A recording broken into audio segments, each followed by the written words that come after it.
Hora de estabelecer nosso contato com Brasília, com a capital federal.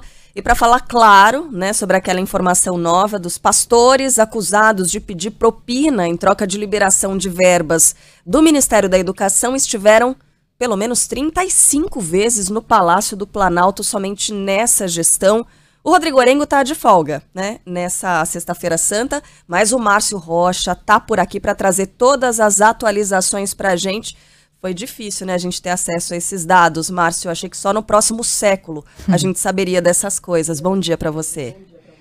Oi, pessoal, bom dia para vocês. Foi difícil, né, mas depois de negar esse acesso a essas informações, né, o governo liberou os dados, né, sobre os acessos ao Palácio do Planalto de pastores evangélicos, né, que são suspeitos aí de irregularidades lá no Ministério da Educação. Os dados foram divulgados pelo Gabinete de Segurança Institucional, que atendeu a uma manifestação da Controladoria Geral da União, que alegou interesse público nas informações que o governo havia decretado sigilo de 100 anos. O pastor Arilton Moura, como vocês já adiantaram aqui na Band News FM, esteve 35 vezes no Palácio do Planalto desde o início do governo. O pastor Gilmar dos Santos em outras 10 ocasiões. E só para dar um detalhar mais nessa situação, o GS informou que Arilton Moura participou de 27 agendas no Palácio do Planalto em 2019, uma em 2020, 5 em 2021 e 2 nesse ano.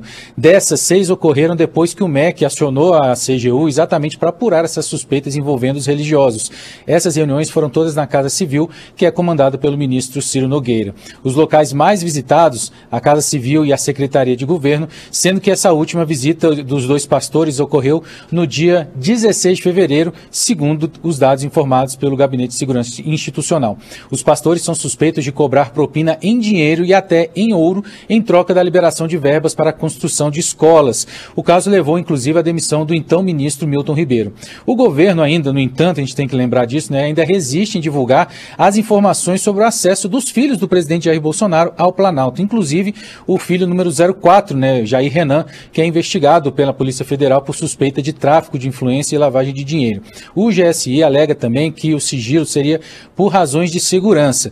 Lembrando que ontem a gente até acompanhou um pouco esse caso, o PDT, partido, né, entrou com uma representação na Procuradoria-Geral da República questionando o sigilo determinado pelo governo federal sobre esses encontros, né, do presidente com os pastores. Inclusive, só para fazer um detalhezinho, né, eu conversei com um especialista em direito constitucional que falou que essa decretação de sigilo tem que ser muito fundamentada, é sempre a exceção da situação e nunca a regra. Você não pode decretar sigilo à torta à direita, é sempre a exceção, o último caso, a exceção, né, perdão, é sempre o último caso nessas situações. Enquanto isso, a gente continua esperando, né, as investigações da Polícia Federal que investiga o caso sobre essa situação dos pastores, né, que são suspeitos de pedir propina para liberar recursos aí do do FNDE, né, o Fundo Nacional de Desenvolvimento da Educação, que é um órgão ligado ao MEC e que, por causa de todas essas irregularidades, acabou culminando aí na saída do ministro Milton Ribeiro.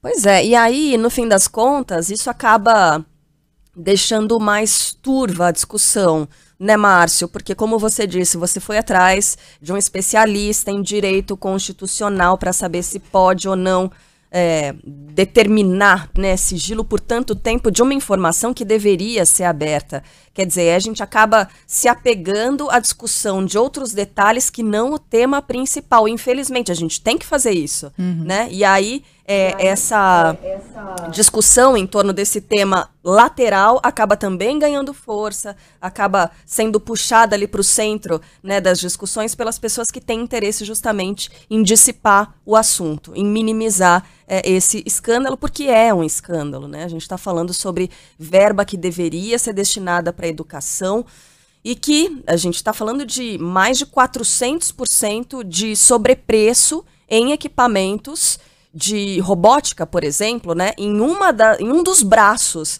desse ponto, desse grande escândalo que a gente está falando, porque são liberações de verbas. A gente tem esse braço que é o sobrepreço que seria cobrado dos prefeitos que receberam as verbas federais. A gente tem esse outro braço que seria a parte dos pastores que se reuniram com integrantes do governo federal e que teriam um aval ali, canal aberto para distribuir essas verbas para as pessoas de interesse desses pastores. Em troca de propina, né? Porque isso tem nome, é propina. Exatamente. Isso é corrupção. Isso está, né, bem enquadrado na lei, é propina.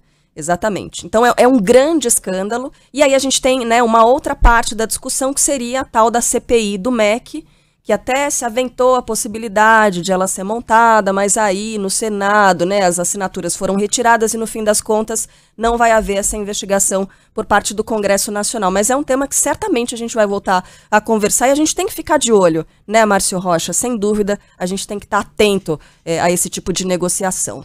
Márcio, obrigado.